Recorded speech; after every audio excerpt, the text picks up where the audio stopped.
Off season for about 4 months for these guys and ladies. Pace car is off.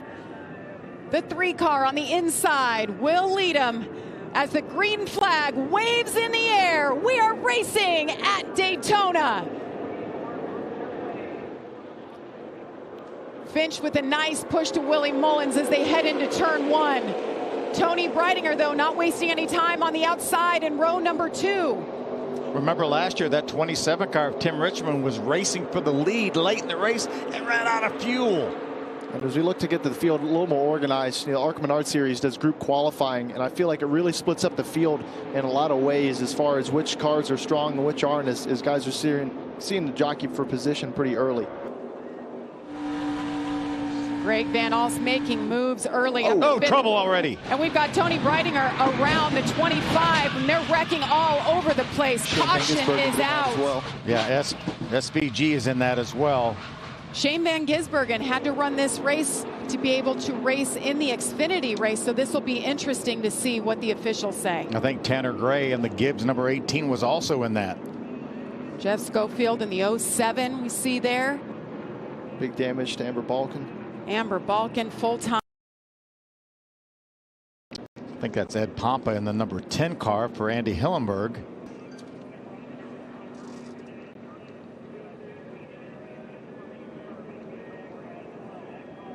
That's the 25 of Tony right in the middle. Let's see if she gets squeezed. So I think the 02 got a push there and wiggled down the racetrack, and then they just kind of squeezed and touched on corner entry to 1. Just really tough part of the corner. The car is really light, and obviously a small push when you're racing that close, only a few inches door to door, generates some contact. Yeah, and the majority of these cars involved nothing they could do. There, Tony gets into the 97 of Jason Kitzmiller. And everybody else is just checking up, trying to miss it. I mean, half doing their best to try to miss it. See the 28 on the right side of your screen spinning around. That's Shane Van Gisbergen. Here's a Sioux Chief on board for Tony Breidinger.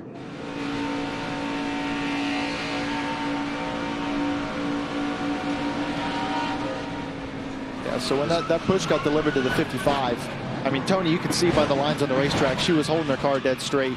Just got a push. That 02 car came down the racetrack and shoved her into the inside lane, and then everyone else is involved. And it was really cool reading some of Marco's interviews about why he wants to be in this series. He's raced on some of the biggest stage. Ooh, big accident with one of our already damaged cars. Yeah, Mandy Chick. She had a top 5 finish here last year. Was involved in an accident. More than likely, probably a tire rub from some damage from that earlier wreck. Tough break for Mandy, though. So Mandy Chick brings out the 3rd caution of this race. That is a tough break. I feel like this race last year, we talked so much about her and her background. Such a great run. Got the window net down. Obviously, seems to be all right. Talking with the safety workers. It's a good sign. Working lap 21 of 80 here. Engineering student at Rose Holman. Engineering school. Fighting engineers. Let's take the first look here, exactly what happened with Mandy Chick. Yeah, I think similar to what you said, Phil. Probably had a tire go down, and saw all the debris on the racetrack, probably from where that tire went down. Crush panel, the whole rear fender's gone on that car. Really at all throughout the field. So I think you got the fastest. Oh, no. Cars. Oh, gosh. We got Christian Rose trying Rose, to hang on to it. Can he save it? They're avoiding him all around it.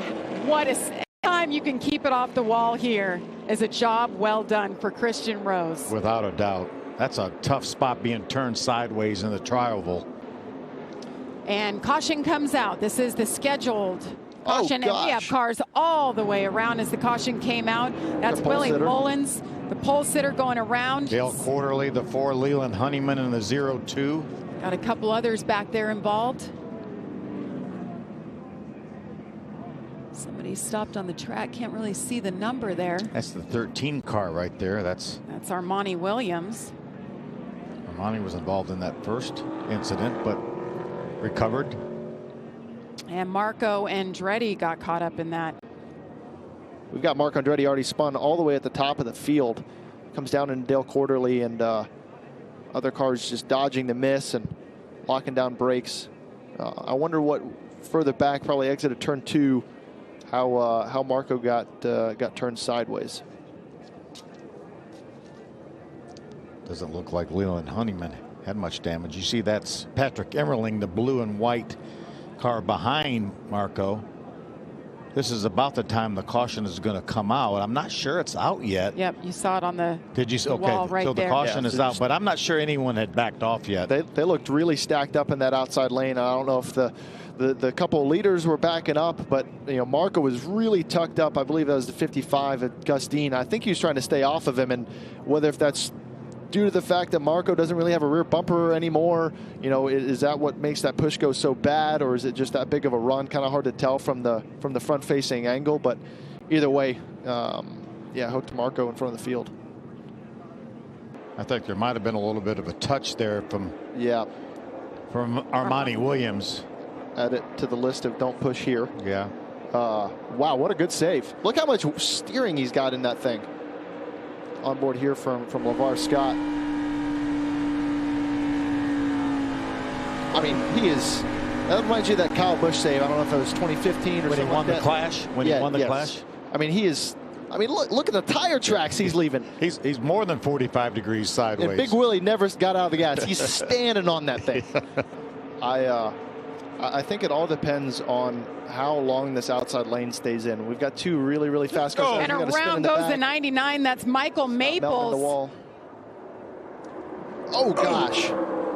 And another huge hit. And they hit again. And there's Shane. Mentioned Scott Melton. Is that Big Willie? That was Big Willie that hit Scott Melton. Willie Mullins right there in the 3. He was the pole sitter.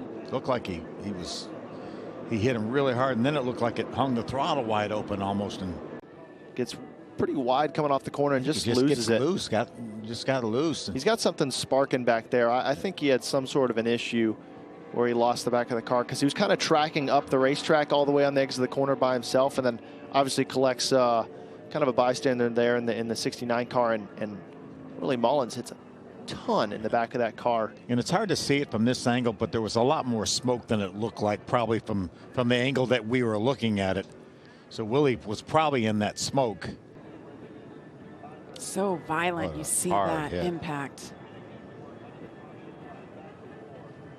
And Jake Finch, boy, working 60 laps led so far tonight. So impressive for this young man. We've got a car on fire. We've got a car on fire. There it is, Marco Andretti. He's had that damage, had a couple issues earlier, and the caution is out for the 8th time with about 3.5 laps to go in this race. Oh, wow. More than likely, we will have a 1-lap overtime shootout. They will take the green flag and the white flag together. This is ARCA overtime. One more lap to decide it. One more. 1-lap shootout. We've been here a long time. You all have been watching and listening for a long time. Here it is. Everything on the line. Who will win at Daytona? There they go, side by side, the teammates. They head into turn 1. Jake Finch, Gus Dean. They weren't able to do what we expected as far as the teammate restart. It's delayed a lot further, and Gus Dean has the advantage now as the second place car, and Andres Perez has a big run here. He's trying to get clear. Gus Dean's getting way too far out in front, and we're going to have a run from the outside as well. Jake's going to have a run. Now it seizes up a little bit. Little side draft on Andres Perez. It's going to depend on which lane gets the bigger push. Oh, no. Jake Finch goes around and dominated this race, wrecking all over the place at the front of the field. That will end this race. Andres Perez, huge hit on top of another car. Gus Dean in the 55 will unofficially be the winner of this race. Let's see what happened here on the final lap.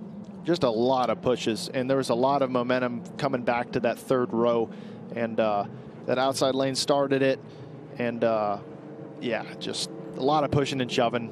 Yeah, I think Andy J was in the back of Jake, and I think Andy J had Lewis in the back of him as well, and they all just it was almost simultaneous. The inside and the outside got to the second row at the same time and just kind of fishtailed each other. And into both lanes. Watch Perez in that 2 car up against the outside wall. He's actually climbing over another car here.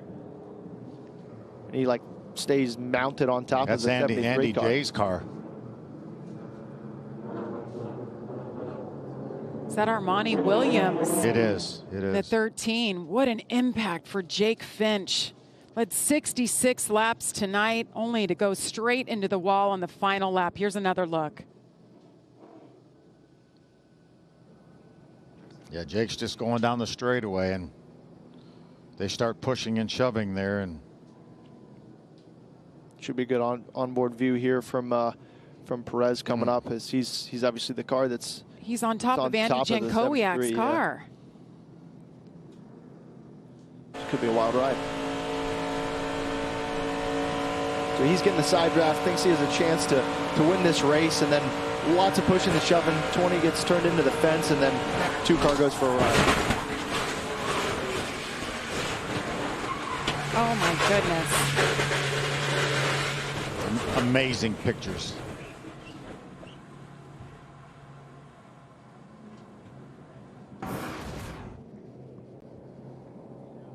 There he is. Fought so hard. Gus Dean drove a great race.